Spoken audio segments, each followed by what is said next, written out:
सच्चिदानंदरूपाय विश्वोत्पत्त्यादिहेतवे तापत्रय विनाशाय श्रीकृष्णाय वयं नुमः।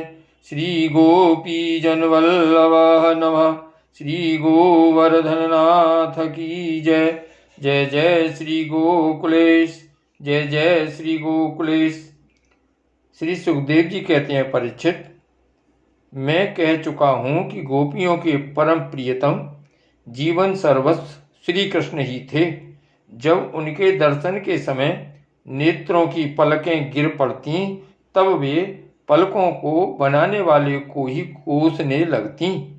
उन्हीं प्रेम की मूर्ति गोपियों को आज बहुत दिनों के बाद भगवान श्री कृष्ण का दर्शन हुआ। उनके मन में इसके लिए कितनी लालसा थी, इसका अनुमान भी नहीं किया जा सकता। उन्होंने नेत्रों के रास्ते अपने प्रियतम श्री कृष्ण को हृदय में ले जाकर गाढ़ आलिंगन किया और मन ही मन आलिंगन करते करते तन्मय हो गईं। परीक्षित, कहाँ तक कहूँ, वे उस भाव को प्राप्त हो गईं जो नित्य निरंतर अभ्यास करने वाले योगियों के लिए भी अत्यंत दुर्लभ है। जब भगवान श्री कृष्ण ने देखा कि गोपियां मुझसे तदात्म को प्राप्त एक हो रही हैं, तब वे एकांत में उनके पास गए, उनको हृदय से लगाया, कुशल मंगल पूछा और हंसते हुए यूं बोले, सखियों, हम लोग अपने स्वजन संबंधियों का काम करने के लिए ब्रज से बाहर चले आए और इस प्रकार तुम्हारी जैसी प्रियसियों को छोड़कर हम शत्रुओं का विनाश करने में उलझ गए। बहुत दिन बीत गए, क्या कभी तुम लोग हमारा स्मरण भी करती हो?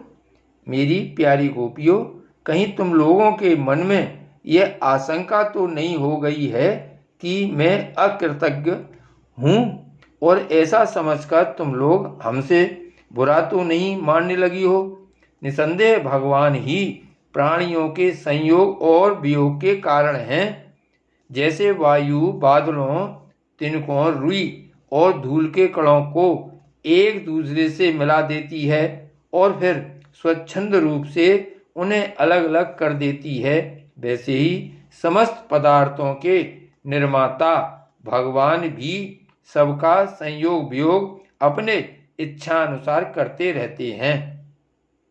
सखियों, यह बड़े सौभाग्य की बात है कि तुम सब लोगों को मेरा वह प्रेम प्राप्त हो चुका है जो मेरी ही प्राप्ति कराने वाला है, क्योंकि मेरे प्रति की हुई प्रेम भक्ति प्राणियों को अमृतत्व अर्थात परमानंद धाम प्रदान करने में समर्थ है।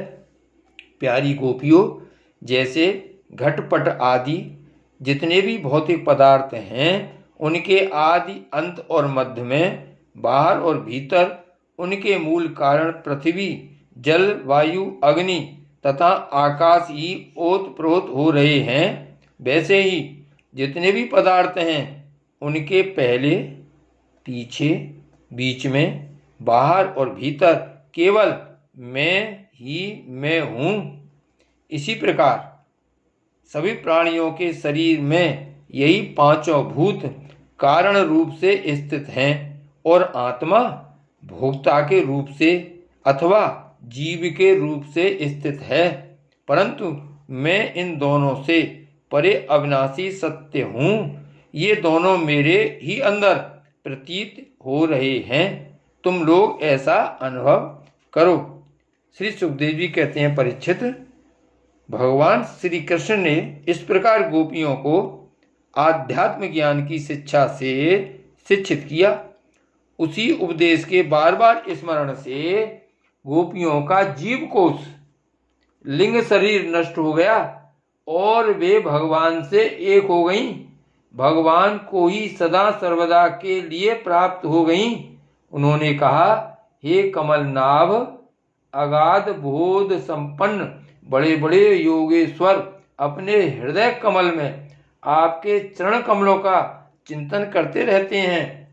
जो लोग संसार के कुएं में गिरे हुए हैं, उन्हें उससे निकलने के लिए आपके चरण कमल ही एकमात्र अवलंबन है। प्रभु, आप ऐसी कृपा कीजिए कि आपका वह चरण कमल घर गृहस्थ के काम करते रहने पर भी सदा सर्वदा हमारे हृदय में विराजमान रहे। हम एक क्षण के लिए भी उसे न भूलें। जय जय श्री गोकुलेश, जय जय श्री गोकुलेश।